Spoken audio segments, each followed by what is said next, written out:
Es la primera Secretaría de Mujeres, Políticas de Género y Diversidades en el municipio de La Matanza, que ustedes saben es un municipio enorme, tanto territorialmente como poblacionalmente. Y se crea esta secretaría el 3 de agosto del 2020, en plena pandemia, y decidieron, a pesar de la pandemia, llevar adelante el proyecto. Me convocaron y acepté.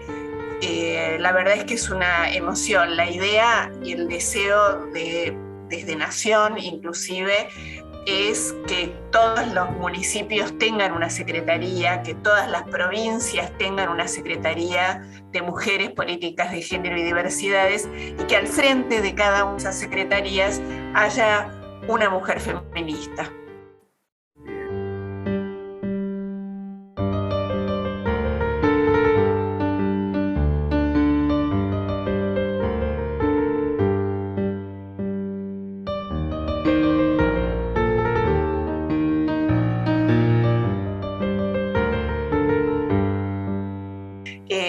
Hay estructuras y organismos e instituciones que son estructuralmente machistas. La policía, por ejemplo, en todo el país, lo estamos viendo en estos días con la dramática situación del asesinato de Lucas y de otros casos que conocemos perfectamente. Pero hay algo estructural, no solo se trata de personas, ¿no? Yo escuchaba a un periodista en estos días que decía, no es la policía, fueron 4 policías, como intentando ponerle un nombre y un apellido. La verdad es que es el sistema, y cuando una tiene la posibilidad de reunirse con la gente, de recorrer y de charlar, va descubriendo que en todas las provincias pasa, cada cual tiene su propia tonada, cada cual tiene su propia manera de hacer la empanada, cada cual tiene su propia manera de manejarse con la autoridad, pero hay situaciones que son casi te diría universales, ¿no? Los estereotipos son muy fuertes y son un corset tanto para varones como para mujeres, pero en el caso de las mujeres tiene el agravante de que ese corset las convierte rápidamente en víctimas o en damnificadas.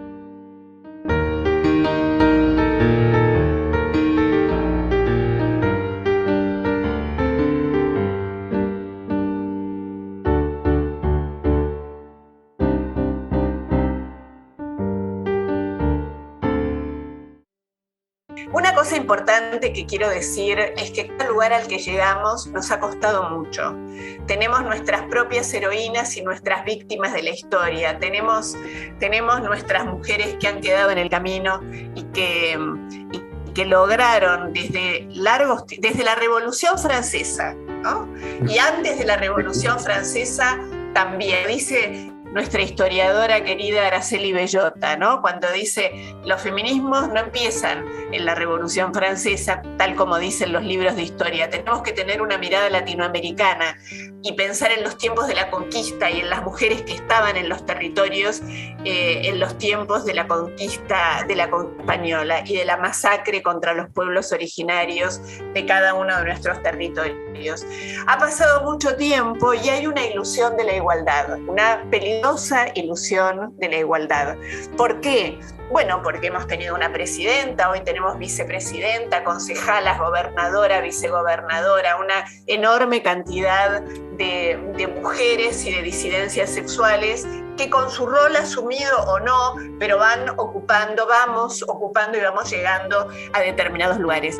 Esto es insuficiente y la paridad todavía está lejos.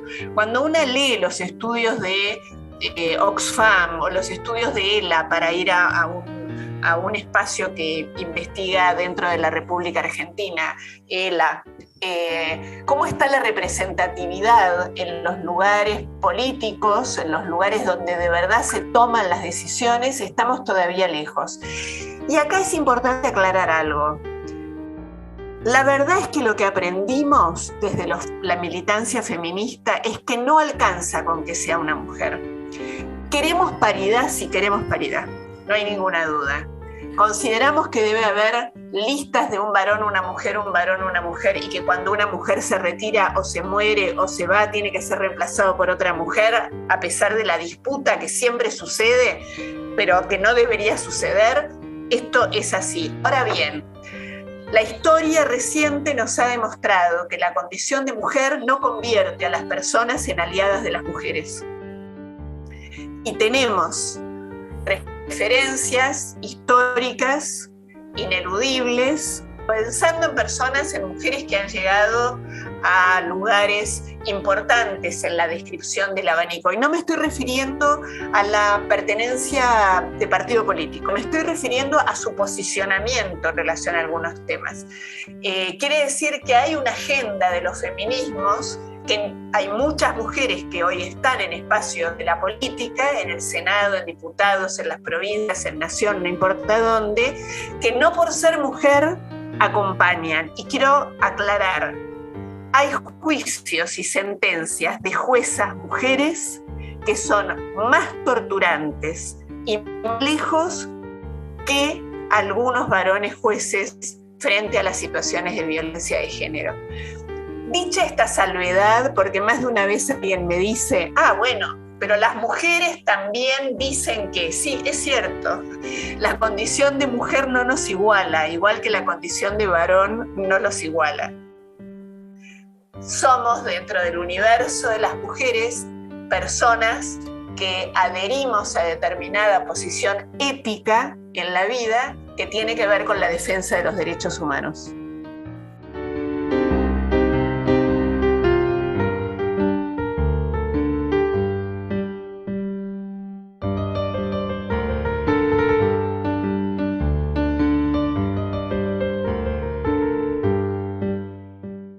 Yo siempre digo que el libro tiene alas, ¿no? Y que una vez que una lo parió, lo editó y salió a la calle, todo lo que pueda suceder es algo que en un sentido me es ajeno, porque no es algo provocado intencionalmente, por lo menos no intencionalmente.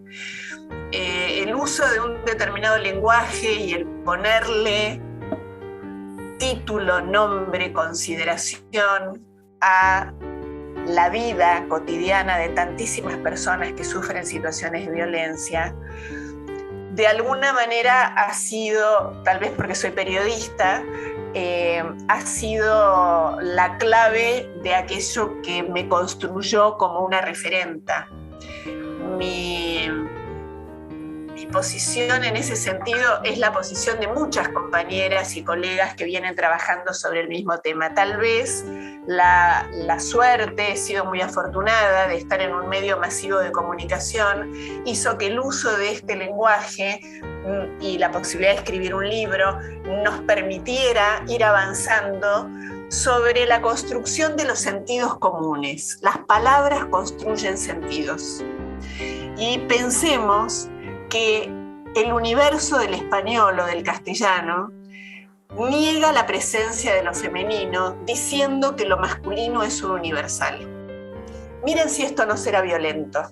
Miren, hoy tuve la oportunidad de escuchar al ex juez Baltasar Garzón hablando acerca de los derechos humanos, ¿no? En una actividad de UNESCO. Y él dijo algo que me impactó, porque él decía: crecen en el mundo el fascismo, renace el nazismo, crecen las derechas autoritarias y no le estamos dando suficiente importancia. Los genocidios nacieron en palabras. primero fueron palabra. Y la verdad es que me impactó esta frase, ¿no? Ponerle palabras a hechos que suceden o a situaciones que una prevé que pueden suceder. El libro en ese sentido es un transcurrir por escenas diferentes, la imposición de una belleza física, la educación y nuestra ausencia de los libros de texto. Digo nuestra ausencia como mujeres, con todo respeto por las heroínas de nuestra historia, que salvo Juana Azurduy no está, y Juana Azurduy está ahora como la fuerza de las nuevas generaciones, porque cuando yo estudiaba en la escuela tampoco estaba Juana Azurduy, ¿no? Ahora las chicas, los chicos, hay un canal Paca Paca que es maravilloso y que es nacional, se puede ver. Entonces me parece que en ese sentido la construcción de los sentidos comunes también tiene que apoyarse en la construcción de un lenguaje que nos incluya. Después podemos discutir si usamos la E, si no la usamos, si la E les gusta o no les gusta. Está en construcción. Hay gente que se irrita mucho y se pone intolerante con esto, ¿no? Es un proceso en construcción. Si el lenguaje no estuviera en construcción, hablaríamos en latín o en español antiguo, como el miocid. Y la verdad es que no hablamos como en el español antiguo o como están escritas las actas de 1810. No hablamos así, hablamos de manera justamente porque el lenguaje, la lengua está viva, la lengua le damos vida a las personas que estamos vivas y en ese sentido ponerle nombre a las cosas es fundamental. No decimos más crimen pasional, decimos feminicidio. Y la distancia entre el crimen pasional y el feminicidio es la distancia que hay entre el amor romántico y la consideración de un delito. No es menor, ¿no?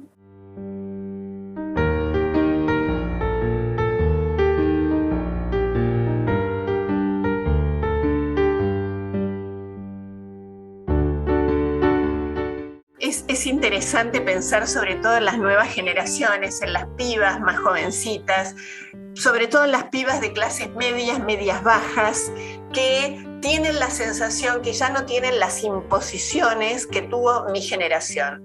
Tienen una sexualidad más abierta, menos castigada, menos prohibida, menos ocultada, ¿no? Pueden fumar en la calle, pueden vestirse de maneras completamente diferentes sin que la sociedad aparentemente estuviera como podría haberme sucedido a mí, mirando, a ver, mirá, che, cómo se vistió, la pollerita, la remerita.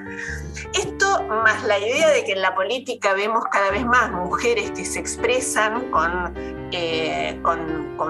cierta autoridad, configura la sensación de igualdad, la sostiene, la consolida. Ahora bien, si una se anima a dar un paso más y se pregunta, con estadísticas en la mano, el cuidado de las personas adultas mayores y de las pequeñas infancias, ¿en quién recae? Y aquí recae en las clases medias, en las clases bajas, en las clases medias, en las clases altas y en las clases muy altas y muy afortunadas que tienen la posibilidad económica de pagar a un personal que se ocupe, es decir, no le pone el cuerpo, pero le pone la cabeza, porque hay un gerenciamiento de la tarea doméstica que va a depender inevitablemente de esa mujer. La brecha salarial, querido amigo, sigue siendo de un 30% en contra de las mujeres. Seguimos cobrando por el mismo trabajo menor salario, aún en situaciones en las que nuestra capacitación sea superior a la de los varones. ¿Por qué? Porque sigue existiendo el estigma de que la maternidad es un peso económico para cualquier contratante. Es un problema grave. Una mujer que hoy quiere tener una carrera, quiere trabajar, quiere crecer en la empresa o quiere recibirse y hacer una carrera académica, tiene que postergar indefinidamente su proceso de maternidad. Y esto nos da como resultado una sociedad en la que las mujeres empiezan a ser madres, la que decide ser madre, mucho más grandes. El promedio de 20 años, que era el promedio de cuando yo fui mamá, hoy se ha convertido casi en los 40, con un costo muy alto. esos niños seguramente no tendrán el mismo tiempo abuelas y abuelos, porque hay 20 años de diferencia y la vida no la compramos. Entonces, el sacrificio de quien tiene que postergar en relación a lo que posterga es muy alto. La mujer en ese sentido sigue siendo castigada de alguna manera por su condición de mujer. Esa igualdad es una ficción. Cuando en una pareja, varón-mujer, al varón le ofrecen la posibilidad de trabajar en el exterior, igual que hace 20 años, la mujer va a postergar sus proyectos personales para seguirlo. Es muy difícil que suceda al revés, es muy difícil. Y por último, unos minutos dedicarle a la justicia menstrual, que es algo en lo que se empieza a pensar y a trabajar, que es algo que se está desarrollando desde Nación y llega a los municipios y marca cómo las mujeres pagamos más productos que son imprescindibles para nosotras, como los productos de higiene menstrual. Una mujer menstrua quiera o no quiera, y hay una cantidad de productos de higiene menstrual que tienen una carga impositiva que hace que para las mujeres más pobres, para las mujeres que no tienen acceso a un salario, menstruar sea caro, menstruar sea casi un impedimento en muchos momentos para ir a la escuela o para ir a trabajar. Hay tantas cosas en las que todavía la igualdad está tan lejos.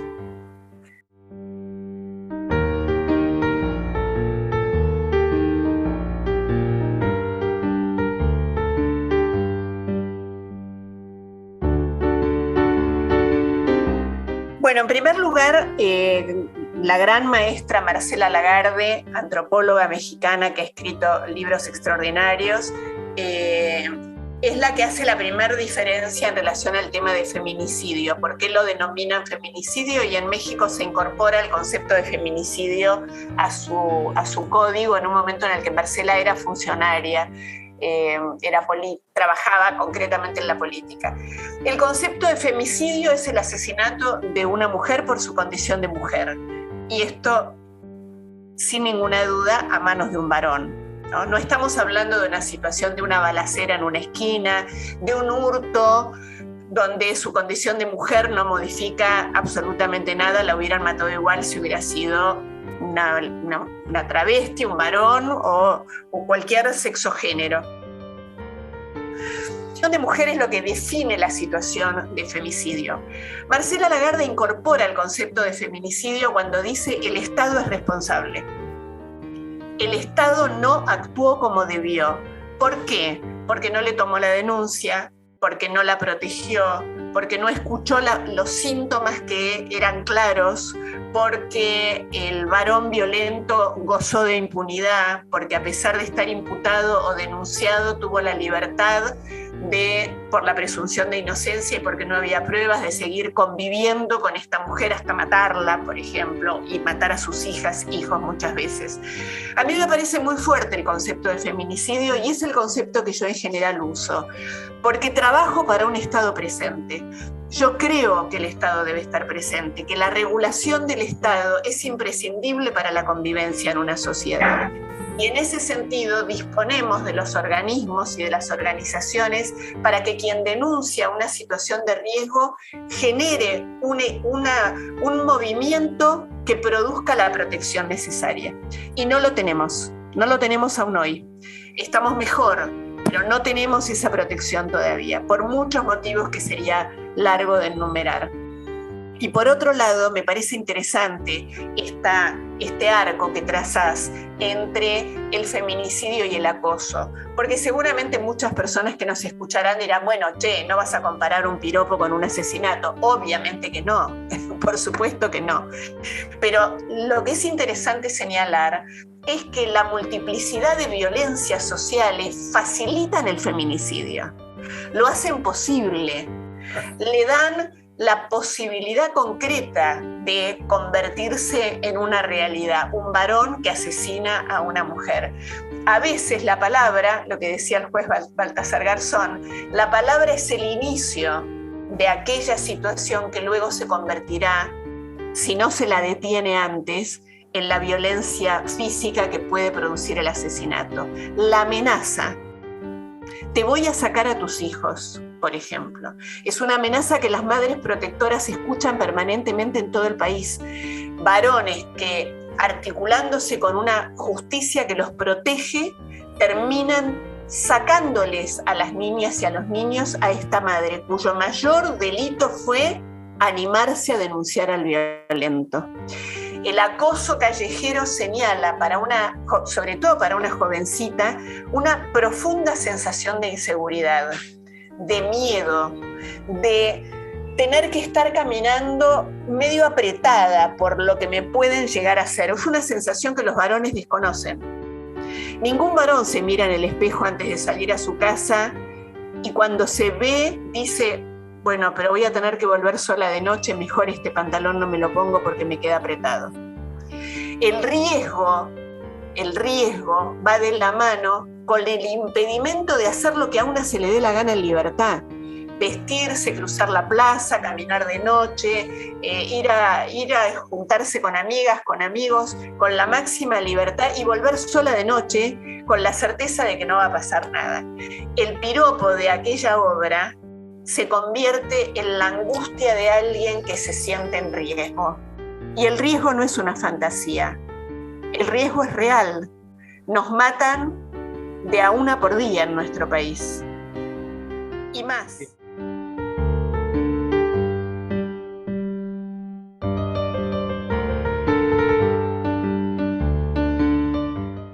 En vez de salir del lugar de damnificada y que la sociedad te convierta en la que provoca, ¿no? Entonces tendríamos que andar todas vestiditas con trajes largos y una burka, o con trajes largos y y así todo, también a las mujeres que andan con burka en países que nos parecen tan lejanos, las asesinan.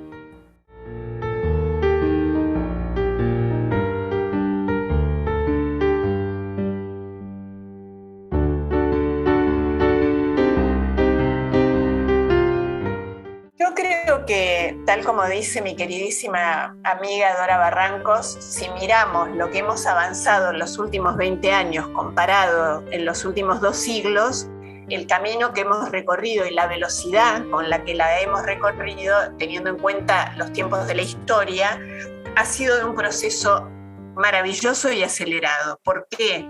Porque las mujeres, sobre todo en la Argentina, nos juntamos en un movimiento extraordinario y heterogéneo que es el movimiento de las mujeres. Muchos feminismos populares, feminismos indígenas, feminismos académicos, feminismos de clase media, feminismos lesbianos, feminismos de las marronas, en fin, por supuesto las diversidades sexuales y las disidencias. Esto le ha dado carnadura y potencia a un movimiento que todo el tiempo señala y denuncia, protegiéndonos entre nosotras, y esto ha generado en el 2015 el Ni Una Menos, ¿no? Una larga historia desde el año 83, por ubicarlo en un tiempo y espacio, que es el regreso a la democracia, de muchos movimientos que venían trabajando, aunque no se los veía, y que estallan después de tanto trabajo en el 2015 y en el grito de Ni Una Menos. ¿Hemos cambiado? Sí. ¿Las mujeres más jóvenes están mejor? Sí. ¿Hemos logrado leyes y acuerdos internacionales maravillosos? Sí. Esta es toda la parte positiva. Ahora vamos a la negativa. Lo que decíamos recién, nos siguen matando, seguimos teniendo dificultades enormes, seguimos teniendo un salario que no es el que corresponde, tenemos dificultades para insertarnos en el mundo laboral si queremos ser madres. Y hay una violencia, de estas muchas violencias que la ley 26.485 señala como modalidad, que es la violencia económica. Y quiero hacer foco en esa violencia, porque la cuota del salario familiar en un divorcio es la cuota de deuda más impaga del país, sin sanción. Si vos sacás una hipoteca para comprarte un coche y dejás de pagar la cuota de la hipoteca, te sacan el coche. Si vos comprás algo a crédito o te comprometés y firmás un papel donde vas a pagar algo y no lo pagás, tenés una sanción. tenés una sanción punitiva, incluso por un delito del orden económico podés hasta llegar a estar preso. La cuota de alimentos no tiene sanción, la impunidad de la que gozan quienes impagan es brutal, y esto habla de un obstáculo enorme que tenemos, y es el sistema judicial. Mi diagnóstico, entonces, hoy, si vos me preguntás cuál es mi mirada en relación a en la Argentina, qué es lo que sucede, si no tenemos una reforma judicial feminista ya, nuestro tiempo va a seguir siendo un tiempo en tortuga. Y nosotras vamos en aviones supersónicos. Queremos ser libres ya. Queremos disfrutar de una vida sin violencia ya.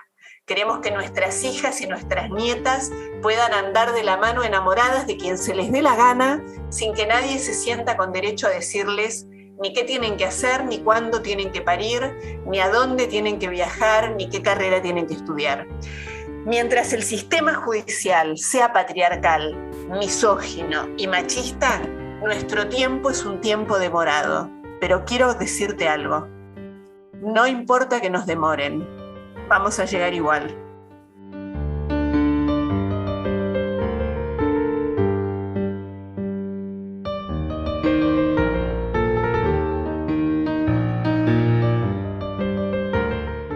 Gracias a ustedes, gracias a la escuela.